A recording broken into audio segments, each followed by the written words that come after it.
आज हम लोग हिंदी व्याकरण का एक नया चैप्टर पढ़ेंगे जिसका नाम है कारक।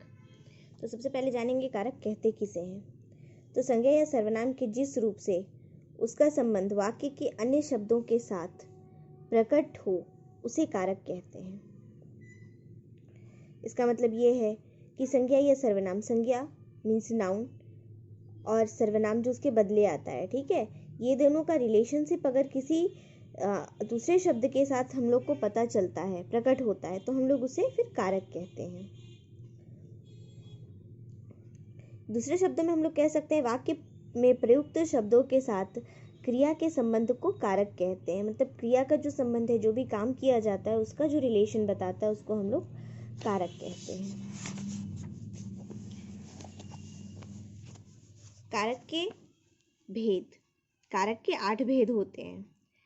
कर्ता, कर्म, करण, संप्रदान, आपादान, संबंध, अधिकरण और संबोधन। तो कर्ता के साथ हमेशा ने आता है, इसे हम लोग याद भी करते हैं। कर्ता ने कर्म को करण से, संप्रदान के लिए, आपादान से, संबंध का के की, अधिकरण में पे में पर पे और संबोधन अरे हे।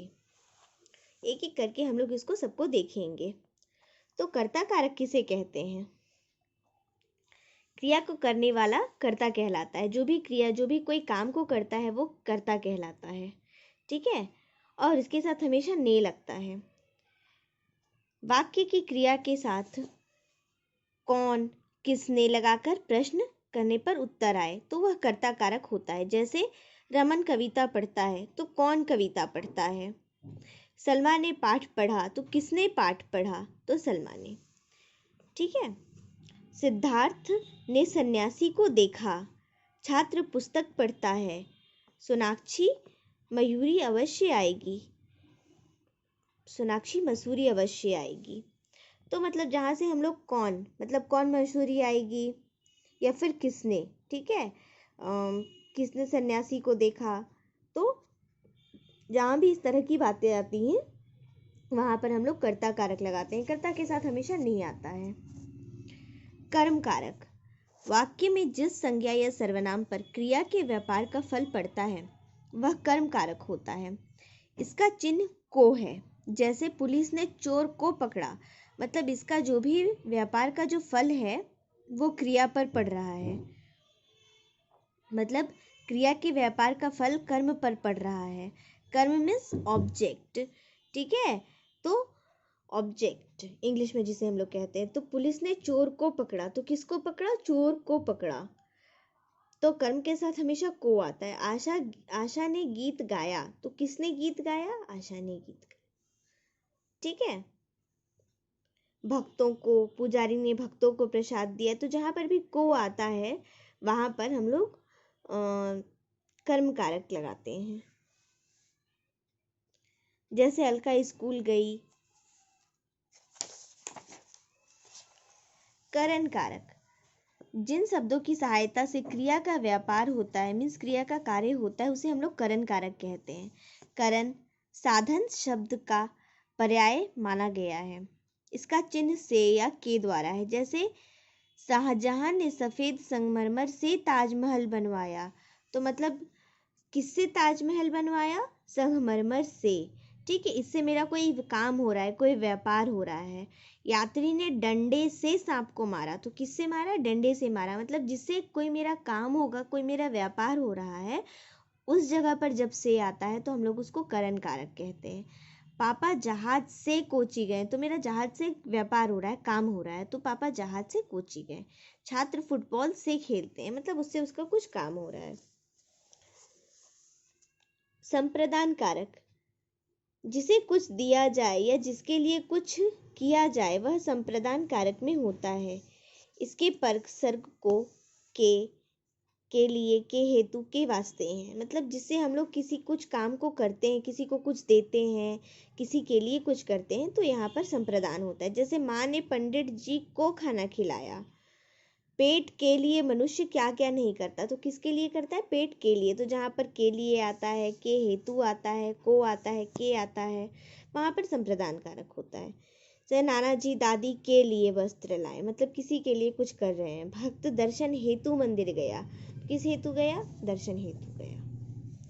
ठीक है, कुछ विशेष उदाहरण भी इसके इस तरह से हैं। ससुर दामाद पर क्रोध करता है, तुम्हें मेरे 100 रुपये देने हैं। अध्यापिका छात्र पर क्रोध करती है, गुरुजी को प्रणाम। सभी पुरस्कार की इच्छा करते हैं, वह उस पहलवान के लिए काफी है। कर्म कारक और संप्रदान कारक में कुछ मुख्य भेद इस तरह से हैं कि वाक्य में क्रिया का फल कर्ता पर न पड़कर जब कर्म पर पड़े तो कर्म कारक होता है। जैसे राम ने पत्र लिखा, मीन्स ऑब्जेक्ट पर पूरा फोकस ऑब्जेक्ट पर रहेगा। तो किसको लिखा? इसका प्रसर्ग को होगा। ठीक है, और संप्रदान, जब हम लोग किसी को कुछ देते हैं, किसी के लिए कुछ करते हैं, तो वहां पर संप्रदान होता है। अभी पढ़िए हम लोग इसको। आपादान कारक किसे कहेंगे? जिसे पद से अलग होने, निकलने, डरने, सीखने, लज्जित होने या तुलना करने का भाव प्रकट हो, उसे आपादान कारक कहते हैं। इसका विभक्ति चिन्ह से है, मतलब जब किसी से कुछ अलग हो रहा है, कुछ सीखने को मिल रहा है, कुछ डरने जैसा अनुभव हो रहा है या कुछ लज्जित हो रहा है, तो हम लोग वहाँ पर आपादान कारक यूज़ करते हैं। जैसे वह बड़ों से लजाती है, तो यहाँ पर लजाना मीन्स शर्माना है, तो वह बड़ों से शर्माती है। हम अध्यापकों से पढ़ते हैं, तो अध्यापक से पढ़ रहे हैं। वह गांव से आता है, तो उससे दूर हो रहा है ना, तो गांव से आ रहा है, निकल रहा है वहाँ से। काम से क्रोध पैदा होता है, तो मीन्स यहाँ पर कुछ निकलने या डरने जैसा है, तो काम से क्रोध होता है। स्कूल से बाहर सड़क है, तो निकल रहा है। वृक्ष से मतलब उससे अलग हो जा रहा है, वृक्ष से फल गिरा, अलग हो गया, तो जहाँ पर कोई चीज़ अलग हो जाएगा वहाँ पर भी अपादान कारक होगा। ठीक है, मतलब ध्यान बस इतना रखना है, जहाँ से निकलने, अलग होने, डरने, सीखने या लज्जित होने का भाव उत्पन्न हो, वहाँ पर अपादान कारक कहते हैं। वृक्ष से फल गिरा, वह शेर से डरता है, इस संसार में ईश्वर से भिन्न कुछ नहीं। नेक्स्ट है संबंध कारक। तो संबंध हम लोगों को ऐसे ही पता चलता है कि जहाँ पर एक संज्ञा या सर्वनाम का दूसरी संज्ञा या सर्वनाम के साथ संबंध बताने वाले पद को संबंध कारक कहते हैं। इसके परसर्ग का, की, के, रा, रे, री, ना, ने, नी है। जैसे जागृत का कीकार बहुत सुंदर है, तुम मेरी पुस्तक पढ़कर देखो, यह मेरा घर है, अपना काम करो। संबंध अनेक वस्तुओं, व्यक्तियों आदि से हो सकता है। इस प्रकार संबंध कारक से अनेक रूपों में संबंध प्रकट होता है। जैसे अंग अंगी संबंध, तो शरीर के भिन्न अंग। आधार संबंध, नगर के वासी। रिश्तेदारी, माँ का बेटा, बहन के भाई।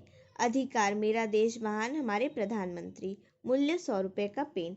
तो मतलब संबंध जहाँ पर भी ना इसका रिलेशन पता चल रहा है। जैसे ये मेरे कान का बाली है, तो जैसे ही रिलेशन पता चल रहा है ना, तो ये शरीर वाला अंग अंगी संबंध हो जाएगा। आधार संबंध मतलब नगर के वासी है ना, मतलब कि मैं कलकत्ता का वासी हूँ। कहाँ का वासी हूँ? कलकत्ता का वासी, तो इसे नगर का संबंध पता चल रहा है। रिश्तेदारी मतलब जहाँ पर काके की रिलेशन हम लोग माँ बेटे के बीच में दिखाएंगे, भाई बहन के बीच में दिखाएंगे। अधिकार मतलब मेरा देश महान, हमारे प्रधानमंत्री महान। और मूल्य मतलब किसी चीज़ का अगर काके की लगा करके हम दाम बताते हैं, तब भी हम लोग का ये संबंध कारक में ही आएगा। नेक्स्ट है अधिकरण कारक। तो संज्ञा या सर्वनाम के जिस रूप से क्रिया का आधार, स्थान, भाव या काल पता चलता है, उसे अधिकरण कारक कहते हैं। जैसे में, पर, पे, के ऊपर, के भीतर, के बाद, के पहले। ठीक है, इससे हम लोग को ना उसका स्थान, जगह पता चल रहा है कि किस जगह में बैठा है। भाव, उस समय उसका कैसा मतलब फीलिंग है, इमोशंस है। और काल मतलब समय कौन सा है। जब हम लोग को स्थान, उसका इमोशंस और समय का पता चलेगा, तो उस समय अधिकरण कारक होगा। जैसे दादी माँ छत के ऊपर बैठी है, तो इससे हम लोग को स्थान का बोध हो रहा है ना, कहाँ बैठी है? छत के ऊपर बैठी है। अनेक जीव जंतु पानी के भीतर रह रहे हैं, तो स्थान का बोध हो रहा है, पानी के अंदर रह रहे हैं। तुम्हें आज्ञा मानने पर मिठाई मिलेगी, तो मतलब भाव का पता चल रहा है कि कोई किसी को मतलब कह रहा है कि अगर तुम आज्ञा मानोगे तो तुम्हें मिठाई मिलेगी। रेलगाड़ी 2 घंटे में पहुंचेगी, तो इससे समय का पता चल रहा है। तो जहाँ पर भी स्थान, भाव और काल का पता चले, वहाँ पर अधिकरण कारक होता है। ठीक है, और संबोधन कारक ये तो हम लोग बहुत बचपन से पढ़ते आ रहे हैं ना, एक्सक्लेमेटरी साइन जहाँ भी लगता है उसको हम लोग संबोधन कारक कहते हैं, जिससे हम लोग किसी को संबोधन देते हैं, है ना। शब्द के जिस रूप से किसी को पुकारा जाए, बुलाया जाए या संबोधित किया जाए उसे संबोधन कारक कहते हैं। इसमें प्रायः हे, अरे, ओ, रे आदि शब्दों का प्रयोग किया जाता है, जैसे हे राम, अरे राम, हरे दुष्ट आदि जैसे शब्द यूज होते हैं। जैसे अरे, यह क्या कर डाला, अजी जरा हमारी भी सुन लो, शाबाश खूब मेहनत करो।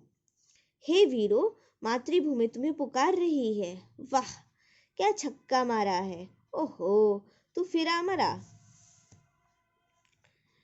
संबोधन करते समय बहुवचन शब्द होंगे, जैसे वीरों, अध्यापकों, बालकों और बालिकाओं, स्त्रियों और पुरुषों आदि संबोधन के अनुनासिक नहीं लगता।